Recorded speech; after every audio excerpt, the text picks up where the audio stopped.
Peterson was alluding to last night about, Right. hey, there's this mystery behind beauty, and then there's also this kind of, it's a little scary because we don't understand it completely. Well, what makes it so beautiful?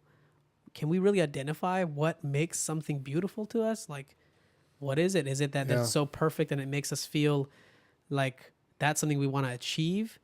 But perhaps there's also a fear that we're so imperfect ourselves and we're looking at this thing that almost feels like it could be godly, because how can it be so perfect? Yeah. I don't know. There probably is some form of neurological basis for that, meaning what determines why something is pretty to one person but not another. Yeah. And maybe our structures are similar but a little bit different. There are probably structural differences biologically. So if you could actually rewire that, I've always wondered, like, could I make, I don't know, anything? Could I make a stick look beautiful to somebody if I had their neurons rewired just right so they go, oh, that is beautiful? That, I guess what you're saying is if I showed it to you from a different perspective, would you look at it? Or if you, as the observer, were a different perspective, meaning you've had literally brain surgery and they've cut. That is interesting. So I'm saying, like, they cut a little piece of your brain that deals with beauty. Because I've seen this before. There was one woman I saw who had open brain surgery, and they were poking in some part of her brain, and she thought everything was funny. She said, "Oh, you guys, because she's awake, because they're awake, because there are no pain right, because your brain doesn't feel right. pain, so you can actually poke so at you're it. awake, and they use it for exploratory things. Like, what are you feeling cool. now?" And she was laughing, like crazy. She said, "What's so funny?" He goes, "You doctors just standing around. It's so funny." She thought everything was funny, and everything seemed to be humorous, which I've heard is a reaction to some people when they have marijuana, but I don't know. Well, I wouldn't know nothing about that. About that. But if we did know, it might be possible. Yeah, it could be. No, I mean, it's California. You see these people all the time, And, I mean, there's definitely, like, marijuana is known to elevate your mood, for sure. Yeah, and so maybe it is that just like there's a region in the brain. So is alcohol some way, but it's also, alcohol has been classified as a depressant, though, so yeah. I don't think, I don't know. Well, maybe, so you sit there and think, does that mean every subjective human experience is actually obtaining its qualia, meaning the sense of what it is like, rather than just being a videotape from some part in your brain, and could you alter it? So, for example, let's say you have a memory, you remember it fondly, right? It looks like a beautiful day outside. Well, if I could mess with your brain so you thought that was funny, or I could mess with your brain so you thought the ocean was ugly, could I mess with another part of your brain and make you hate the memory instead of love it? So mutate the emotion you have attached to the memory. Yeah. By physically altering your brain is what you're saying. Brain. Yeah, if the memory is out here like a film strip, there's this, like you've talked about before, the observer and the observed. Yeah. There's another part inside of you that attaches, what's that memory like? Am I happy about it? Is it in my far past? Or there's some emotion attached to that memory. Yeah, there's this extra meta information, metadata. You're saying, can I mess with that metadata? Could you mess with the data by messing with the brain?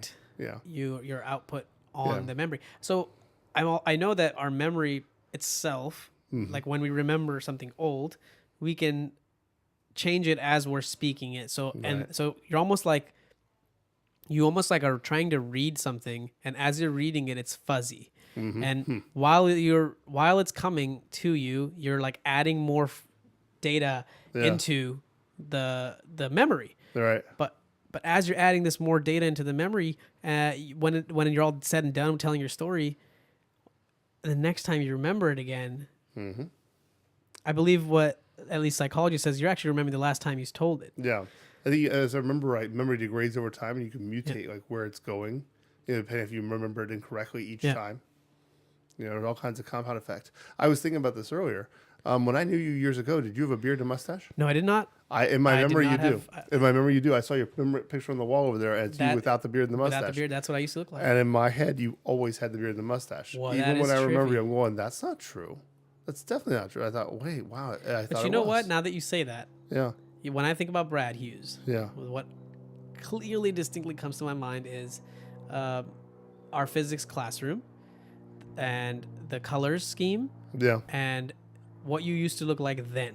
Yeah. You were a little skinnier, obviously. Skinnier, yeah, sure. And to me, it's like younger, skinnier, taller, younger. Yeah, for sure. Yeah. That is the picture. And whenever I think about you, that is still the picture that comes, even though we've, interacted many times for years and years. And it's like, sure, that's still, that's weird, trippy. Well, my ex from way, way back when, I dated her when I was like 17, we were in high school. Yeah. And then I started dating her again at 25. Yeah. And then she very quickly, like within a month or two after we started dating, quickly lost 30 pounds. And she just said it was her homeostasis. She was much happier, because she'd been single before. Yeah, for sure, yeah.